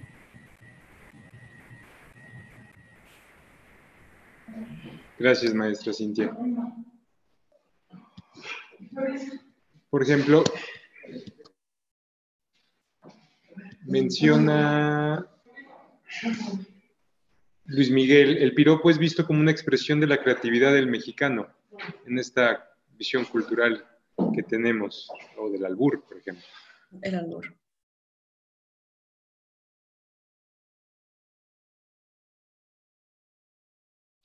Yolanda Chávez menciona, una ocasión me dijeron, te voy a romper tu madre a besos. Bueno, esa es toda la violencia, o sea, te voy a romper tu madre, la mamá, es como en la cultura mexicana ícono de cómo poder ofender a una persona, ¿no? Lo mismo que el término la chingada, que también es femenino, que si han tenido oportunidad de acercarse al laberinto de la soledad de Octavio Paz, hay todo un apartado que habla sobre eso y viene como desde cómo se arrastra la culpa de la Malinche en la cultura mexicana y de subordinación, de colonialismo y de un género inferior.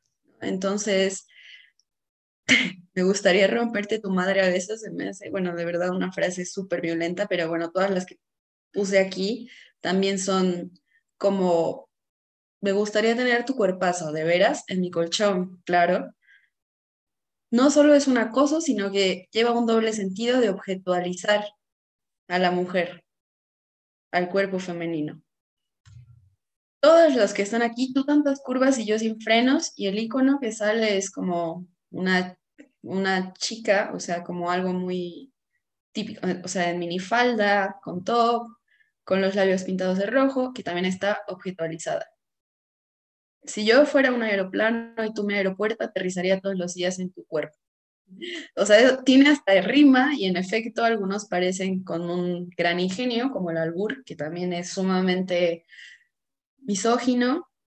Y paradójicamente la reina del albur es una mujer que ya murió, pero justamente porque entendió a leer este tipo de códigos y de contestaciones en el lenguaje muy rápido. En efecto, culturalmente no podemos negar que, entre comillas, es algo ingenioso, pero tampoco podemos negar que tiene intenciones, significados y consecuencias violentas. Y les pongo un ejemplo concreto que está todavía en boga, que es el caso de Vanessa Guillén. No sé si lo han visto en las noticias, está súper sonado, porque además ahí no solo hay un fenómeno de acoso, de violencia sexual y de feminicidio, sino que también se está hablando de una dominación racial, porque esta chica es de ascendencia mexicana y pues fue hallada muerta el 13 de julio después de que sus familiares metieron una denuncia por desaparición el 21 de abril en los Estados Unidos. Ella formaba parte del ejército y estaba siendo acosada por uno de sus compañeros, que al final se presume la asesinó, y la novia de este compañero ayudó a esconder las pruebas del crimen, ¿no? Entonces es interesante leer lo que viene acá, que es el 3 de julio, el ejército me llamó para confirmar que huesos, cabello y otros restos encontrados pertenecen a Vanessa Guillén, dijo la abogada Natalie Gawam en un comunicado este lunes. Otra, estamos sin palabras, esto no debió haber pasado nunca. Nuestro país ha perdido a una hermosa joven soldado porque el sistema está dañado. De esta frase, ¿qué les resalta? Estamos sin palabras, esto nunca debió haber pasado.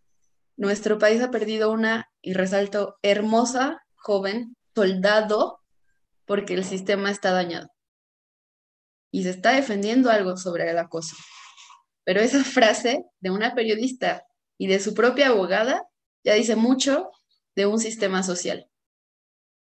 No sé si alguien quiera opinar sobre esto, pero esto terminó de un acoso sexual a un feminicidio.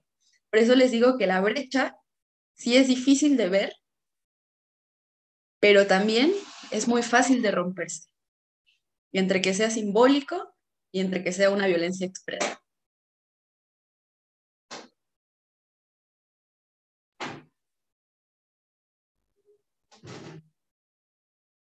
Bricio, ¿no te escuchas?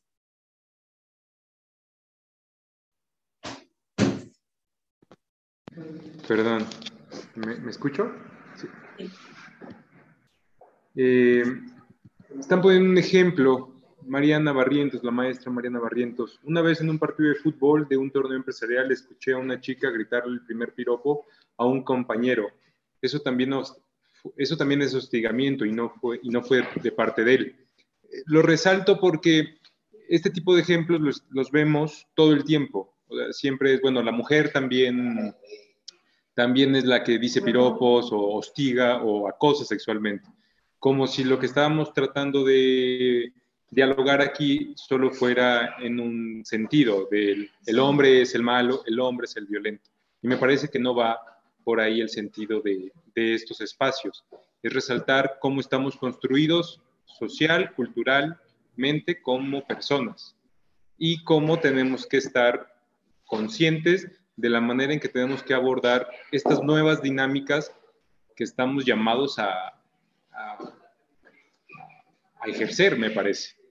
De ahí que el tema que tú estás planteando resalte en cuerpo entero una institución militar, que lo vemos aquí en México. Bueno, creo que tristemente en México no lo vemos tanto porque se oculta o no sale tanto en noticias, pero me parece importante lo que tú estás señalando. Sí, gracias. En efecto, como mencionábamos cuando vimos la diferenciación entre acoso y hostigamiento, el acoso puede ser ejercido de par a par y de género a género igual. O sea, puede acosar a una mujer igual que un hombre, y puede acosar a un hombre, o puede acosar a otra mujer, o puede acosar a una persona trans, que no hemos hablado sobre ello. No sé si lo han tocado, pero bueno, será para otra sesión. Y en efecto, ocurre. No vamos a negarlo, pero tampoco podemos dejar de lado que porque lo haga una mujer de 100, en México, al menos, pase que lo hagan 80 hombres de 100. Entonces, la magnitud de la situación, o de las violaciones sexuales, o de las ejecuciones de acoso sexual, se dan en mayor cantidad, proporción, y tienen mucho más peso histórico de hombre para mujer que de mujer para hombre. No negamos que existe también el caso de mujeres acosadoras, y además casos muy abruptos y fuertes, pero mayoritariamente tampoco podemos negar, o solo porque lo haga una mujer ya deja de existir el acoso de un varón a una mujer. No. O sea, en términos de fenómeno social, la magnitud no es comparable todavía. Igual, a veces ha pasado muchas veces que dicen, bueno, es que la denuncia de esta chica era falsa. Y en efecto, puede ser falsa porque había otros intereses, porque quería vengarse de un profe, porque no, han habido muchos casos así. Bueno, no muchos, pero esos casos no se comparan con la magnitud de casos que en efecto ha pasado del acosador de un hombre sobre otra mujer, sobre muchas mujeres, o de muchos profesores con sus alumnas. Creo que ahora eso está cambiando un poco, pero ha llevado mucho tiempo y muchos años. Creo que Ruth. Tenemos a Ruth Moreno, sí. Ruth, por favor, maestra. Hola, ¿qué tal? A mí me llama mucho la atención que platicando sobre estos temas siempre resaltemos que también lo hacemos las mujeres. O sea, si ahorita leemos el chat, dicen, bueno, también a la mujer piropeó al hombre, ¿no? También la mujer acosó. O sea, es como si estuviéramos justificando, o sea, que también lo hacemos las mujeres. O sea, y a lo mejor sí, pero a mí me suena esa justificación como para dar a entender que tanto el hombre como la mujer se hace. O sea, es como justificar esta parte, ¿no? Lo hacen los dos. Entonces, yo creo que aquí debemos de ser muy cuidadosos cuando decimos si también la mujer lo hace o no lo hace. Es decir, o sea, también hay asesinatos de hombres, pero, o sea, los feminicidios difieren mucho de los asesinatos. Y lo que ahorita estamos tocando es precisamente la violencia, esta violencia que hay hacia la mujer, que se ha generado desde hace mucho tiempo y que como mujeres debemos de reflexionar qué nos pasa cuando también tratamos de justificar en el momento que decimos es que también las mujeres lo hacemos, ¿no? Es todo. Gracias. Gracias, Ruth. Sí, esta reflexión es súper importante porque entonces es como decir ya, porque también lo hacen las mujeres, entonces lo podemos hacer todas y todos y que se quede impune. Y no es el sentido. Y tampoco, porque culturalmente no es así, va a crecer más el acoso por parte de una mujer a otras mujeres o a un hombre. En realidad va a seguir existiendo este mismo número de porcentaje donde sí hay, en efecto, una distinción de subordinación entre un género sobre el otro. Y lo sigue habiendo hoy día. ¿Qué más claro que una institución militarizada con todas las características de una masculinidad hegemónica que está absolviendo a su sargento sobre el caso de esta chica, con todo y el movimiento que se ha levantado por parte de una comunidad hispana en Estados Unidos y por parte de movimientos feministas en Estados Unidos? Entonces, justamente reflexionar sobre las características de la masculinidad hegemónica o tradicional para repensar el acoso y justamente no poner sobre la mesa, pero también lo hacen las mujeres, y que lo hagan no significa que está bien que lo hagan, sino justamente es quitar el peso de esto que lo han hecho históricamente y que no es como poner a un sujeto monstruo individual, sino a cómo como cultura lo seguimos produciendo y reproduciendo y justificando.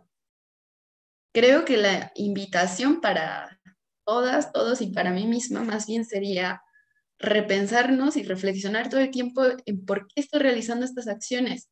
No intentar justificarlas, sino reflexionarlas y entenderlas desde la cultura que somos, desde la familia que venimos, desde nuestras posiciones políticas, desde nuestras posiciones de poder o de subordinación, desde entender que nuestra clase social también es un factor, de entender nuestra edad también como un factor o una condición que no determina, pero sí condiciona cierto tipo de reflexiones o de pensamientos, o sí, toda la práctica que llevamos a cabo en la vida cotidiana tiene una explicación cultural, histórica, social, que se va conformando por estas instituciones de las cuales somos partes. Y nos hacen parte. Y también necesitamos esa cohesión, o ese sentido de integración y de identificación a los grupos que pertenecemos. Pero creo o considero, o aquí sí va un peso ideológico, intentar reflexionarlo en lugar de justificarnos como mujeres u hombres, sería más positivo para nuevas generaciones. Y creo que estamos sobre tiempo, pero bueno, el video ya lo vimos. Y si hay más intervenciones, bienvenidas. Si no, pues es con la reflexión que a mí me gustaría quedarme también yo. Y muchas gracias. Muchas gracias, Marian. La reflexión que dejas es importante porque dentro del Instituto Politécnico Nacional, desde la Defensoría de los Derechos Politécnicos, el trabajo que estamos haciendo es justo señalar estos procesos culturales que han normalizado la violencia de hombres a mujeres, de mujeres a hombres, no por una cuestión de género, sino por una cuestión cultural, social. Esto es un reto que nosotros asumimos para poder generar un diálogo abierto y sincero con todos los actores sociales del Politécnico, al ser una universidad nacional. Nos parece que construir estos espacios fomenta la posibilidad de llegar a puntos de acuerdo para que desde la particularidad, como sujetos, pero como sea servidores públicos, como docentes y la importancia que tienen los docentes, las personas docentes en la formación de personas, podamos ir modificando estas estructuras tan arraigadas que tenemos, las cuales nosotros lo vemos todo el tiempo, por ejemplo, en expresiones musicales que están en mucho debate, expresiones que apelan a la libertad de expresión, que pareciera que está sujeta a decir lo que uno quiera, como quiera, sin ningún tipo de consecuencia, y cómo podemos dialogar con estas visiones que al final no es que estén mal de entrada, sino que pertenecen a una lógica que tiene que ser transformada o que tiene que buscarse abrir a una deconstrucción para construir, dijiste tú. Entonces, resaltando lo que mencionan en el chat, dice la maestra, pregunta la maestra Cintia, retomando un comentario del maestro Osvaldo, el tema del ligue, ¿cómo elegir las aproximaciones sin acosar? ¿Cómo abordar a el hombre o la mujer, en este caso usualmente más la mujer, sin llegar al acoso? Se trata de elevar a la mujer a un trato equitativo. El respeto debe ser general, dice la maestra Adriana de Jesús. Esos son los temas que se están abordando en el chat. No sé si quieras comentar algo, María. Pues yo creo que si nos ponemos a autoponer topes de nuevas construcciones de interacción, ya perdimos. O sea, si en lugar de pensar en proyección creativa e ingeniosa, alguien por ahí mencionaba que teníamos mucho ingenio en la construcción de piropos, ¿no? Que son también frases que terminan en acoso. Y tenemos mucho ingenio también para construir albures. Entonces también tengamos mucho ingenio y mucha creatividad, sin importar el género, de construir nuevas formas de interacción, nuevos canales de comunicación que sean llevados en un canal de igualdad, de completa igualdad, donde no se subordine un género sobre el otro. Pero si de entrada ya estamos poniendo una justificación, entonces no va a haber un canal o un camino de creatividad, de nueva interacción sobre pisos de igualdad. Gracias, Marian. Tenemos la mano levantada de la maestra Ruth Moreno. Maestra Ruth, por favor.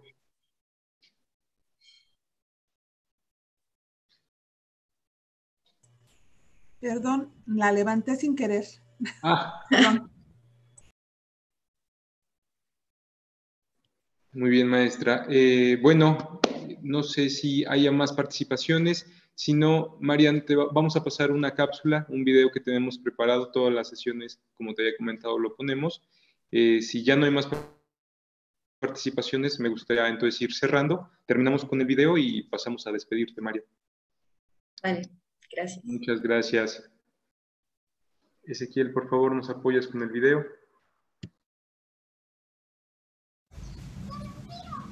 ¿Qué tal? Me llamo Guadalupe Mora, soy actriz y artista de performance y bueno, voy a compartir una breve experiencia y desde una perspectiva muy personal al respecto de cómo la idea de lo masculino o la masculinidad afecta directamente también la forma en que se entiende lo femenino, ¿no? en nuestras sociedades. Es decir, personalmente nazco y se me asigna un género, el cual va a determinar pues toda mi vida o la mayor parte de mi vida hasta ahora, cuál es mi rol, ¿no? en esta sociedad. Creo que el momento más difícil al respecto ha sido la transición de la niñez a la adolescencia y luego la edad adulta, de la edad de adulto joven, en el que toda esta idea del rol femenino que yo tengo de la niñez a la adolescencia y luego he nacido con la edad adulta vagina, porque tengo una vulva y por lo tanto se me asigna ese género, ¿no? Entonces, a lo largo de mi vida, sobre todo de muy joven, sufrí muchísimo tratando de cumplir ese rol, pero no de una forma que yo hubiese descubierto poco a poco con la experiencia, sino a través de las líneas que determinan cómo debo transitar ese género. Es decir, creo que toda esta idea de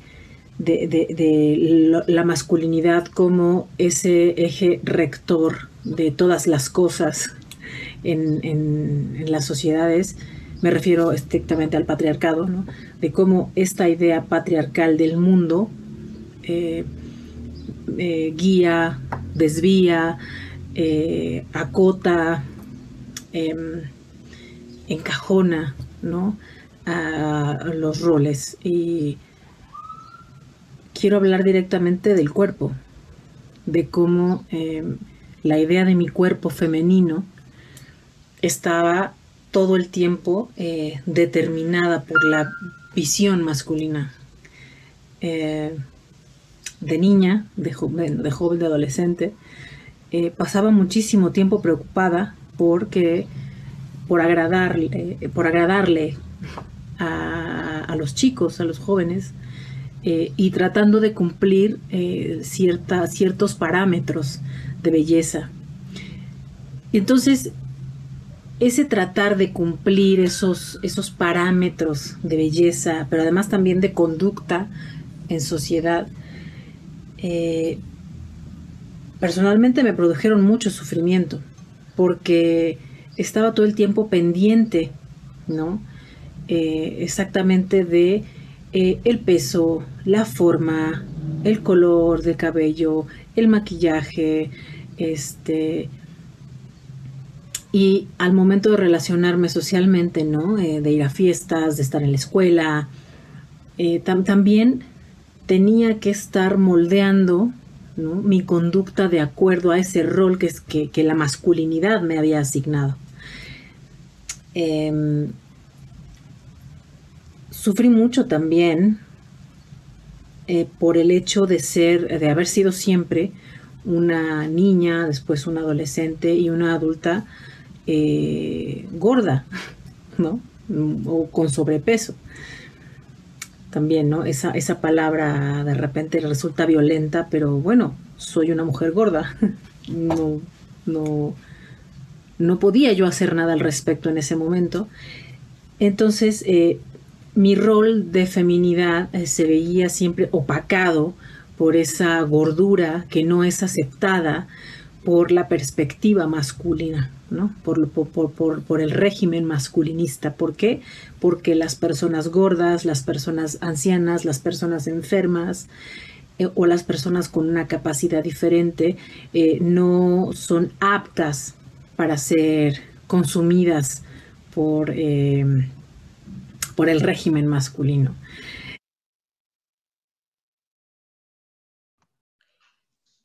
Bien, muchas gracias.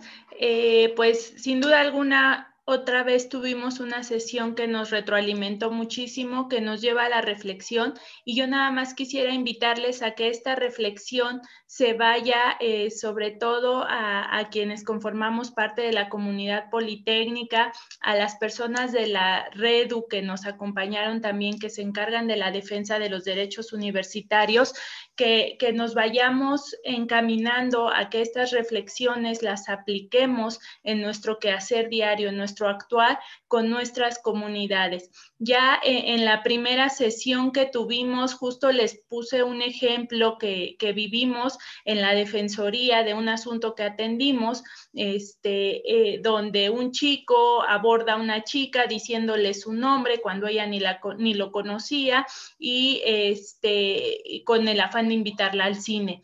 Lo que dicen o la conclusión al final del día es: aquí no pasó nada, porque pues justo lo que decía Bricio, dígame entonces, licenciada, cómo vamos a cortejar ahora a las mujeres, ¿no?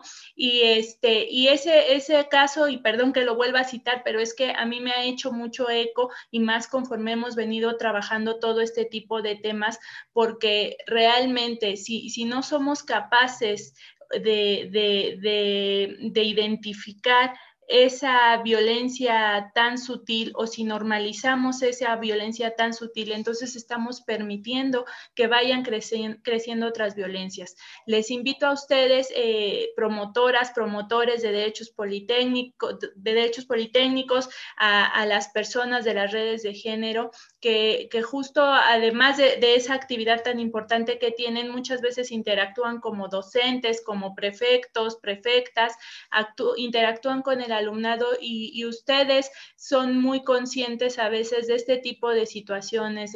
A veces el alumno o la alumna hasta sienten la confianza de: me gusta este chico, me gusta esta chica. Pues vamos a encaminarles o apoyarles para que hagan una interacción correcta, una interacción idónea con las demás personas, porque justo este caso que les menciono, resultó que el nombre el chico lo obtuvo de una docente. El chico se acercó a preguntarle a una docente cómo se llamaba la alumna, y la docente, a lo mejor inocentemente, pues le dio el nombre, ¿no? O a lo mejor hasta él le ha de haber dicho: oye, es que me gusta cómo se llama, y entonces le proporcionó el nombre. Entonces, es bien importante que reflexionemos sobre estos temas, que apliquemos los conocimientos que estamos adquiriendo, pero sobre todo que los transmitamos a toda nuestra comunidad. Yo les agradezco muchísimo. Marian, de verdad un gusto tenerte aquí, muy enriquecedor todo lo que se abordó el día de hoy. Agradezco a las personas de la comunidad politécnica, de la REDU y de la unidad de género, que también estuvieron al pendiente. Araceli, te mandamos un saludo muy fuerte. Gracias. Muchas gracias. Bueno, pues reiterar, muchas gracias, Marian, y bueno, invitar a todas las personas que vean nuestra última plática del ciclo de derechos humanos. Creo que va a terminar como de aterrizar este tema que estamos viendo de diálogos desde la interseccionalidad, y la última plática es procesos restaurativos en el combate a la violencia de género. Les vamos a ver cómo se construye una alternativa a estos procesos violentos que tenemos normalizados, y cómo podemos interactuar no solo desde una visión punitiva, sino desde una postura mucho más entendible a procesos históricos, sociales, culturales que necesitamos entender y reconfigurar. Entonces, bueno, pues muchas gracias, y nos vemos el siguiente jueves a las 10 de la mañana. Sí, es el siguiente jueves. Esta fue la única sesión del día miércoles que la maestra María necesitaba, pero eso sería todo. Espero verlas y verlos el siguiente jueves. Muchas gracias, María. Gracias a ustedes. Mucho gusto y un placer estar acá. Buena tarde. Hasta luego. Hasta luego. Gracias, excelente ponencia. Muchas gracias. Muchas gracias. Muchas gracias, hasta luego. Gracias por compartir. Gracias, hasta luego. Muchas gracias, hasta luego.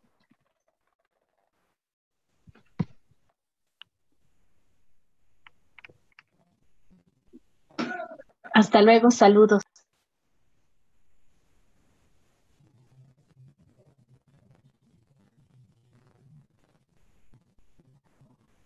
Gracias, nos vemos pronto.